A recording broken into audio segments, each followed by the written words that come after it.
How to reverse fatty liver disease, what it is, and why you want to know about this, even if you don't think it relates to you. Coming right up. The fatty liver, that sounds like something alcoholics and old people get, right? Well, it used to be that mostly alcoholics got fatty liver disease, but now most people who get it is what they call non-alcoholic fatty liver disease.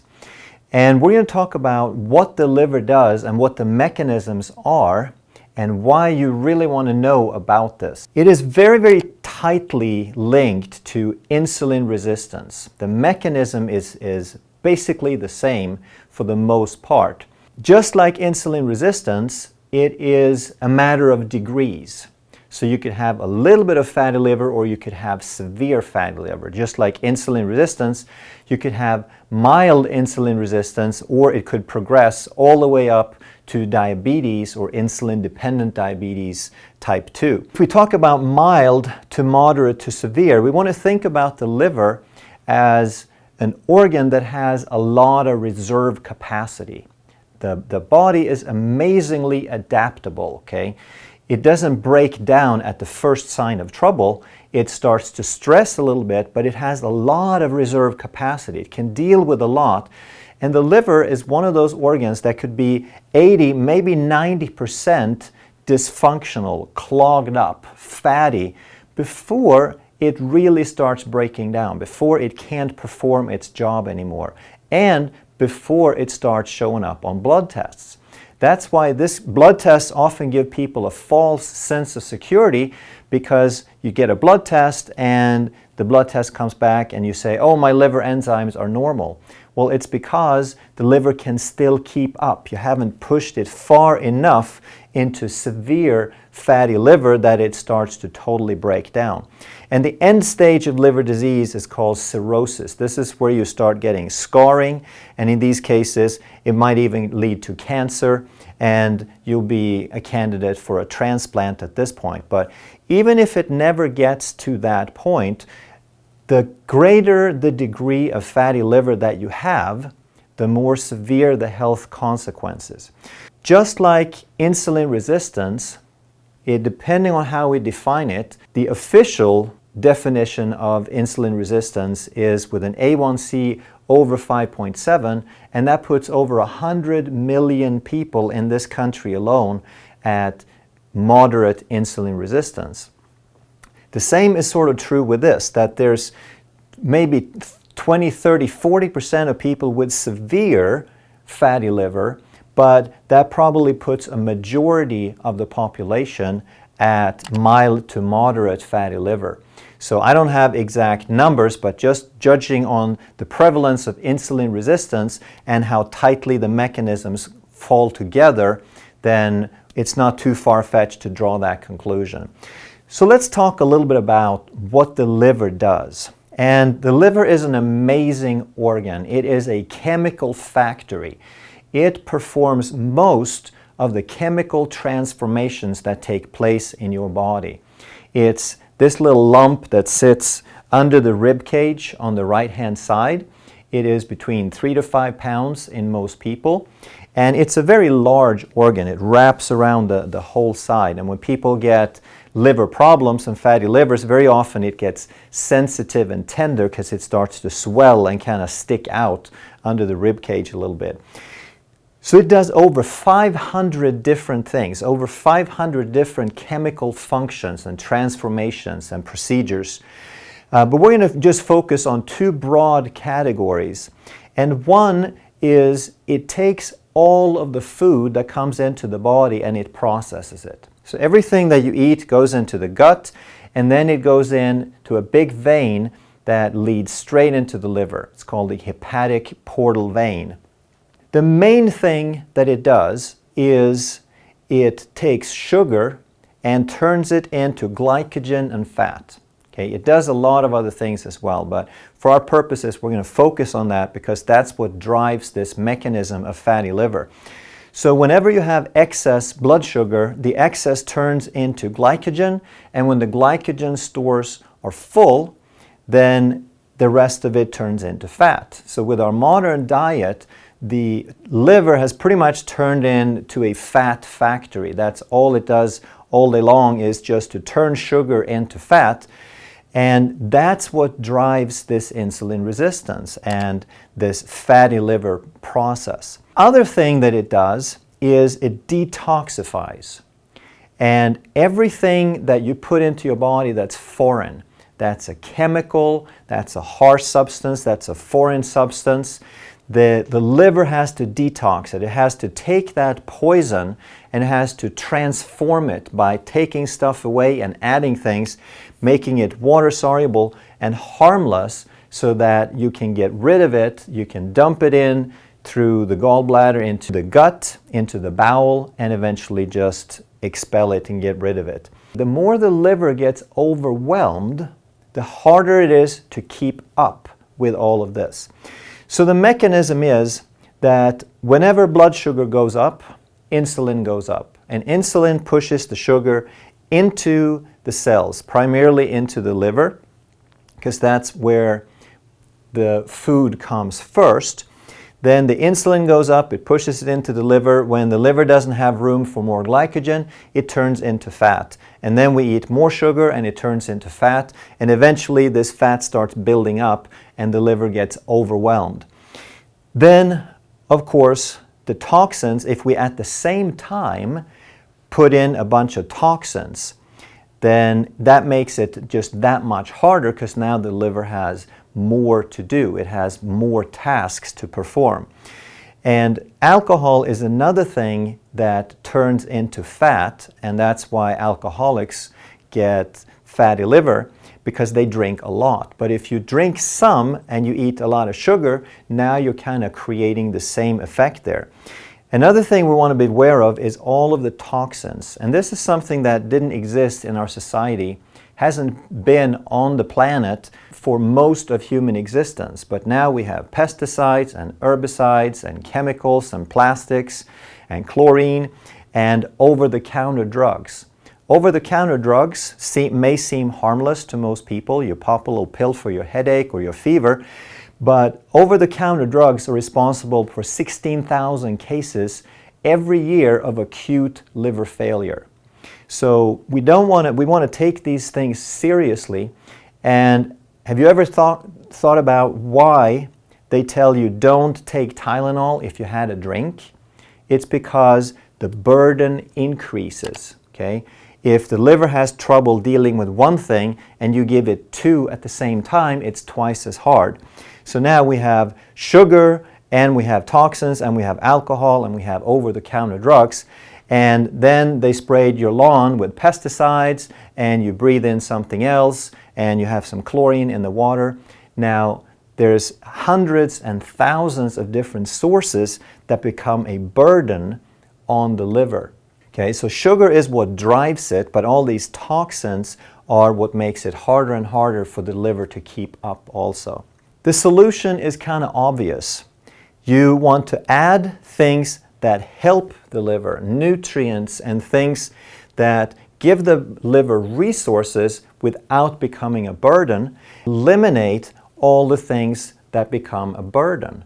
It's not so difficult once we think about it. We want to stop alcohol. And alcohol and sugar, they're both one of these things that is not a toxin per se, but the dose becomes the poison because we're designed to have a little bit of sugar in the fruit. We're supposed to have some sugar in the vegetables, but we're not designed to have half a pound a day. We're not supposed to have high fructose corn syrup virtually injected in an IV into our bloodstream. The body has no defense against that. Similarly, we haven't had pesticides or chemicals on the planet very long. We haven't had drugs. We haven't had over-the-counter medication. We haven't had any of these things. So we have overburdened the liver tremendously compared to what it's been used to for our forefathers. Now, when we talk about sugar, it's not just the white stuff out of the bag, even though that is the worst, okay? Table sugar, sucrose, and high fructose corn syrup. Those are especially evil because Sugar is 50% glucose and 50% fructose. And fructose is something, it's a kind of sugar that we can tolerate that's really good in really small amount. So in nature, fructose occurs in fruit. And if we get just a few grams a day, then that's perfect because it doesn't raise blood sugar much and it doesn't mess with the body. But once we start getting up into above 5 or 10 grams a day and we get into 30, 40, 50, 60, 70 grams, which has been the average for the last few decades, that fructose can only be processed by the liver. Okay? Sugar is glucose and fructose. The glucose can go into any cell in the body. It can go directly in and the cell can use that. But fructose can only be used by the liver. There's no other cell in the body that can do anything with that fructose. If you eat 200 grams of sugar a day, then 100 grams can be spread evenly over all the cells in the body.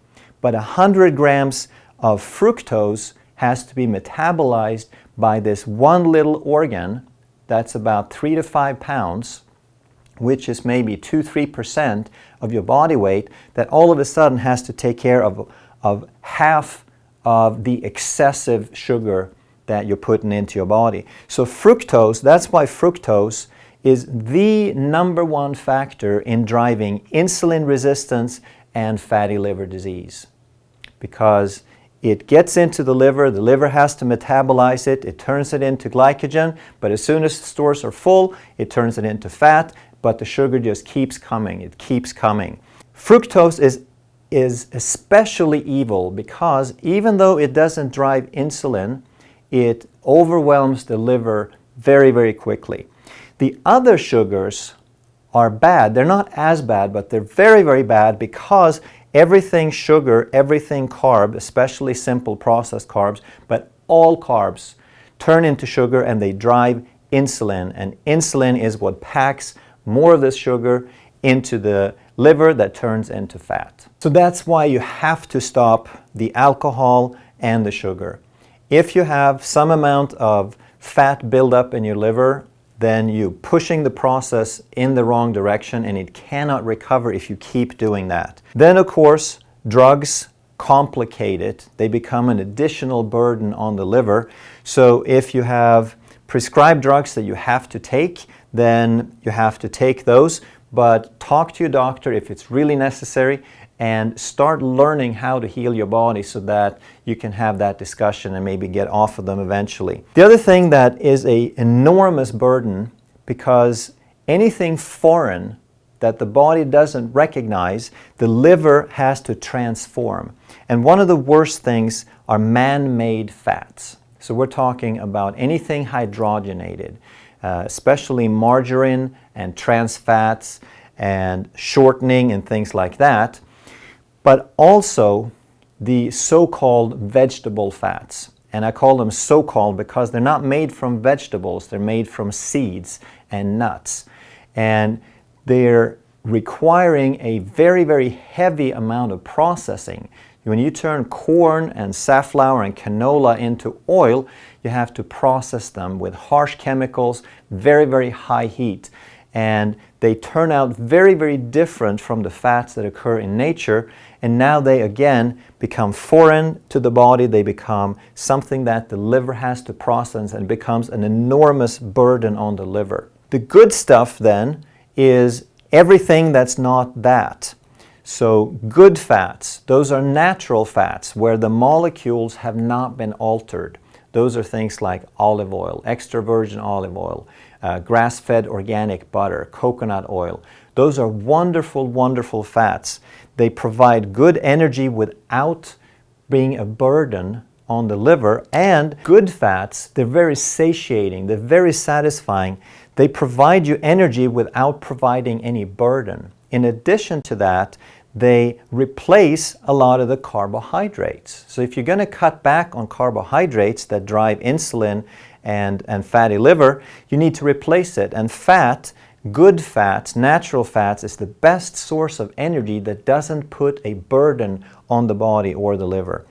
Vegetables are something that you want to eat in mass because they contain nutrients and phytofactors that assist the liver. Okay? The liver loves vegetables, especially the leafy greens, but any of the vegetables. If you remember my video recently on my favorite 15 keto vegetables, those are all vegetables that you can eat as much as you like and your liver will love you for it. So the absolute most important thing is to remove the stuff that destroys the liver and then to start putting in the good food and the nutrients.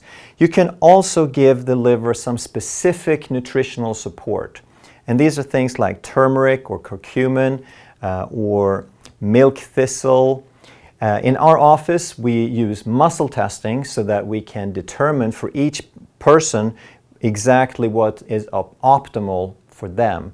So we use mostly standard process, but we also have a lot of different homeopathic and herbal formulas. So I wouldn't just go out and start indiscriminately spending tons of money on everything that you call liver support, but see if you can find someone who is skilled and trained who can assist you in finding out what would be right for you. So this could be a good add-on, but again, 80-90% of it lies in taking out the bad and putting in some of the good. So I hope that you can see how this actually relates to almost every person in this country, because if you've been eating carbs and processed foods and you live in a toxic environment like we all do, then this is something that you should be concerned with. And it is what's mostly tied to the epidemic of obesity and diabetes that we're seeing. If you are obese, chances are that you probably 80% of those people have severe fatty liver. And if you're diabetic, then the numbers are about the same. So it's one of the most important epidemics that we have is that of obesity and diabetes. And this is just one of those factors that can become a huge problem in itself, but it is part of the mechanism. So we want to understand this if we're going to beat diabetes and insulin resistance and get as healthy as possible. Please share this with as many people as you can, because this is not a rare occurrence. This is, to some degree, this affects the majority of the population. If you'd like to learn more about this and you haven't subscribed already, then please do so that you can get updates when we post more videos. And please check out our playlists and our other videos on insulin resistance, on diabetes, on carbohydrates, etc., because they all help build a picture to help you understand this and other conditions much, much better. Thanks for watching.